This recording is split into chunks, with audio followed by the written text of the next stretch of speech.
గుంటూరు జిల్లా మంగళగిరి జనసేన కార్యాలయం ఎదుట ధర్నాకు దిగింది నవ్యాంధ్ర ఆర్డబ్ల్యూఎస్ కాంట్రాక్టర్ల అసోసియేషన్. బకాయి పడ్డ బిల్లులు వెంటనే చెల్లించాలని డిమాండ్ చేస్తూ ఆందోళన చేపట్టారు.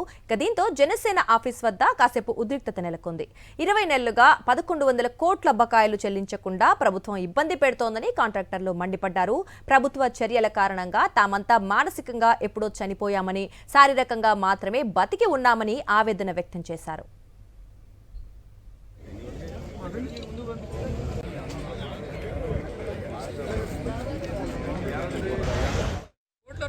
కోట్లు మాకు ఇచ్చారంటే అసలు మేము మనుషులు ఎవరికి వెళ్ళింది సార్?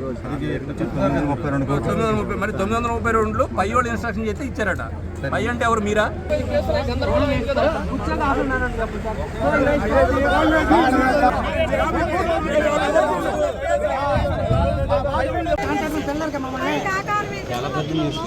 సార్ నేను తప్పుగా మాట్లాడటం లేదు సార్. అయ్యగారు 16 నెలల ఆయన కేసు ఇవ్వలేకపోతే మా పరిస్థితి ఏంది? కళ్ళలో రక్తం పడుతుంది.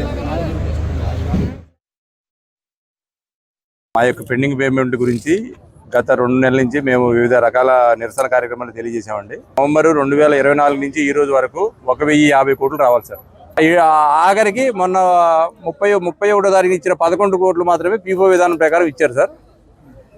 గవర్నమెంట్ పేమెంట్ ఇస్తుంది, కానీ ఆ పేమెంటు ఉన్న ఎగ్జిస్టింగ్ జీవో పీఫో విధానం కాకుండా మరి ఆఫీసర్సు అక్కడ వాళ్ళ ప్రాధాన్యత ప్రకారం వాళ్ళ ఇష్టానుసారం, ఒక రకంగా చెప్పాలంటే వాళ్ళ ఇష్టానుసారం పేమెంట్ చేస్తున్నారు సార్. దానివల్ల మేము తీవ్రమైన ఇబ్బందులు ఎదుర్కొంటున్నాము. ఇక్కడ ఉన్న 750 మంది కాంట్రాక్టుల్లో ఒక 20 మందో 30 మందికో వేరే రకాల బిజినెస్ ఉండొచ్చు సార్. మిగతా వాళ్ళందరూ కూడా ఈ ఆర్డబ్ల్యూఎస్ మీద ఆధారపడి గత 30-40 సంవత్సరాలు బతుకుతున్నారు సార్. వీళ్ళందరూ కూడా almost all mentally dead sir. Only physically ఇక ఏంటంటే పిల్లలు, కుటుంబాలు ఉన్నాయి కాబట్టి బతుకుతున్నాం సార్, అంతే.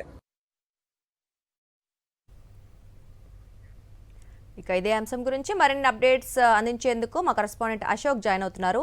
అశోక్, చెప్పండి, బిల్లులు చెల్లించాలంటూ జనసేన కార్యాలయం వద్ద ఆర్డబ్ల్యూఎస్ కాంట్రాక్టర్లు ధర్నా చేస్తున్న సందర్భంగా మరి అక్కడ ప్రస్తుత పరిస్థితి ఎలా ఉంది? కొద్దిసేపటి క్రితం మంగళగిరి జనసేన కార్యాలయం ఎదుట ఉద్రిక్త పరిస్థితి నెలకొంది. ఖచ్చితంగా తమ బిల్లులు తమకు చెల్లించాలంటూ నవ్యాంధ్ర ఆర్డబ్ల్యూఎస్ కాంట్రాక్ట్ అసోసియేషన్ ఆధ్వర్యంలో జనసేన కార్యాలయం ముందు కాంట్రాక్టర్లు అంతా ధర్నా నిర్వహించారు. దాదాపు 750 మంది పైగా కాంట్రాక్టర్లు ఉన్నారు. మేము ఎటువంటి ఇబ్బందులు లేకుండా గ్రామాల్లో నీరు ప్రజలకు అందిస్తున్నాము, కానీ ప్రభుత్వం ఎందుకు మా బిల్లులు మాకు చెల్లించట్లేదంటూ ఆగ్రహం వ్యక్తం చేస్తున్నారు. ఇప్పటికే అనేక మార్లు విన్నవించాము, కానీ మా బిల్లులు మాత్రం మాకు ఇవ్వటం లేదంటూ ఆగ్రహం వ్యక్తం చేశారు. అయితే జనసేన పార్టీ కార్యాలయం ముందు బయట నుంచి ఆందోళన చేస్తూ ఉండగా ఈలోపే జనసేన కార్యాలయం నుంచి ఒక వ్యక్తి వచ్చారు. మీ వ్యక్తి వచ్చి సమస్య ఏంటో చెప్పమంటే వెంటనే ఆయన పైన ఆయన తమ ఎవరైతే కాంట్రాక్టర్లు ఉన్నారో తమ ఆవేదన వ్యక్తం చేశారు. అసలు మంత్రికి తన శాఖలో ఏం జరుగుతుంది అంటే పవన్ కళ్యాణ్ కు తన శాఖలో ఏం జరుగుతుందో తెలుసా? మేము ఎప్పటి నుంచో బిల్లులు పెండింగ్ లో ఉండి అనేక ఇబ్బందులు పడుతున్నాము, ఎందుకు మమ్మల్ని ఎలా వేధిస్తున్నారు, పూర్తిగా మానసిక క్షోభను అనుభవిస్తున్నామంటూ ఆవేదన వ్యక్తం చేయడం జరిగింది. ఖచ్చితంగా ఈ రోజు అటో ఇటో తెలుసుకునేంత వరకు ఇక్కడే తమ నిరసన కొనసాగిస్తామని చెప్తే నేను ఖచ్చితంగా మంత్రి అపాయింట్మెంట్ ఇప్పిస్తాను, ఖచ్చితంగా మీ సమస్యను పరిష్కరిస్తామంటూ కొంత సమయం కోరడం జరిగింది. దాంతో ఖచ్చితంగా తమ సమస్యను ఈ నెలాఖరులోపు పరిష్కరించకపోతే ఖచ్చితంగా ఇక్కడే ధర్నా చేస్తామని కాంట్రాక్టర్లు హెచ్చరించారు. Right Ashok, thanks for the updates.